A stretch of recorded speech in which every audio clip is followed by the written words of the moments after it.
Now let us decide that the radar what is mounted over the UAV has got a peak power of 100 dBW, and the jammer what is mounted on the target has got a power of 10. It's almost 10 times lesser. It's got a peak power of 10 dBW.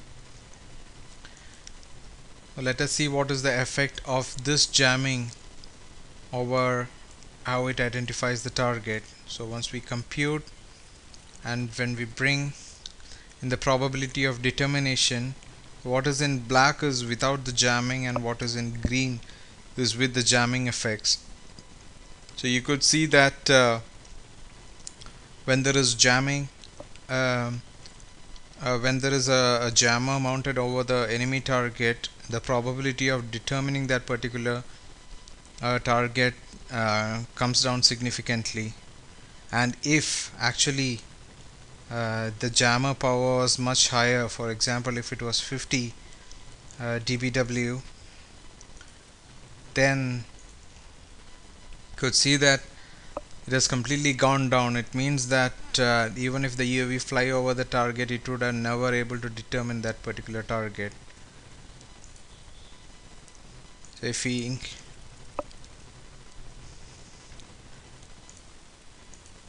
we could increase the power of the target now to almost 5 times, and that was too high.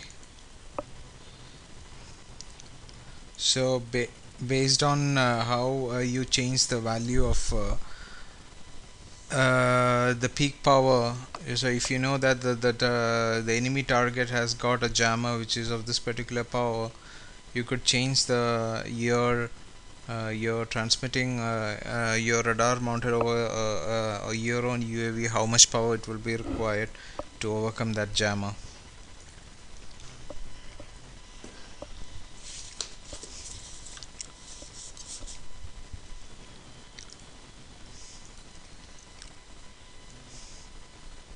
So the next what we would like to see is that okay, we have a UAV, we were able to identify that particular target, but what in case you were not having this UAV? This is a particular area of interest. What you have instead of the UAV is a set of satellites at your disposal. So what I did over here is that I brought in a few Indian satellites, Resusat, Cartosat, etc., and I mounted a sensor over each satellite, and the objective was to take maybe images or images of that particular location, that Pak enemy border what I had shown you earlier. So how we can utilize these satellites to take the images of those location, but we have an entire day, we have simulating from one particular day to the next, but when you will know that there is a coverage over that region. So here I have brought in all the satellites. What you see over here is all those satellites, Cartosat, and I have put a basic sensor over each satellite. And your first thing what you would like to calculate is whether this sensor can cover that particular region. So we could say we are trying to analyze that Pak enemy region. I would like to see whether this Pak enemy has got access to any of those sensors mounted over the satellite, whether all these sensors,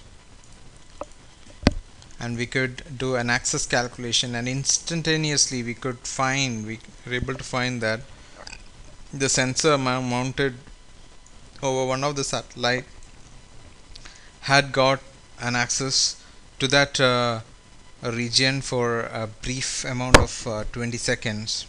So let us see what that time it was. So I'm going to set that as the animation time, and you could see that that was exactly the time when that particular sensor mounted on that satellite had got just an access to that region.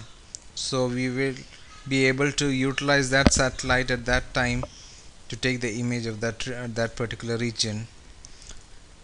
But in addition, we would like also to see whether the sensor mounted on that satellite will be able to cover that entire region, how much area it can cover with that kind of sensor, with it has taken all the area. So STK can do such calculation as well. Here I have put a satellite coverage, and I could plot, maybe I'll show it in animation up to current.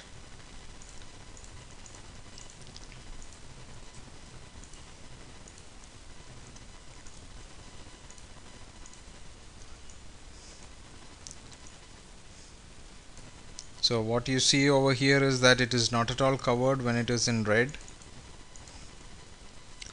and when it moves in, you could see that some region has been covered by that satellite.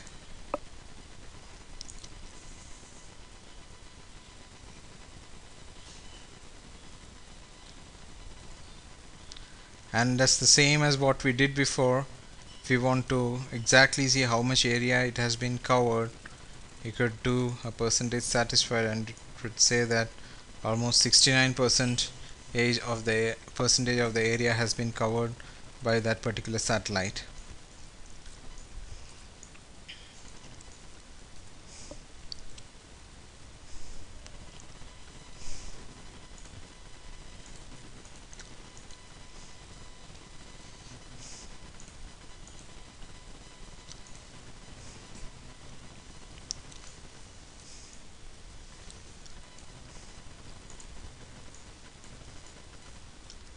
So until now we were trying to target a particular target which was like standstill. So what if our target was moving? We could do a surveillance mission over a particular region. So let us consider another region now, which is in the border, again a bit far from our earlier region.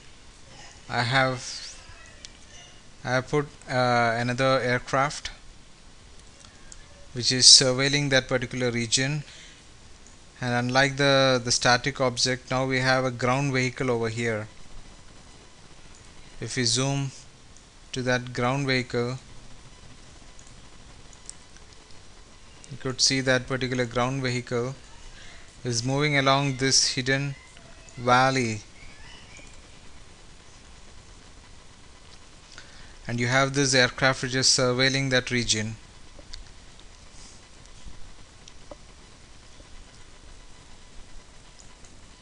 And this aircraft has got its own sensor mounted over it, which is a revolving sensor, and as the ground vehicle moves,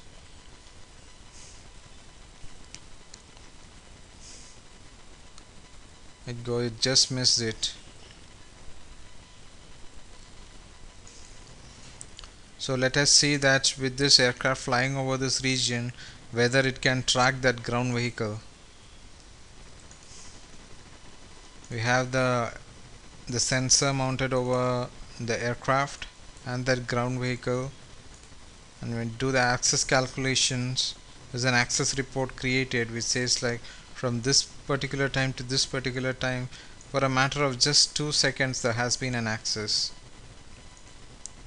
Set animation time, I'm going to set that as the animation time.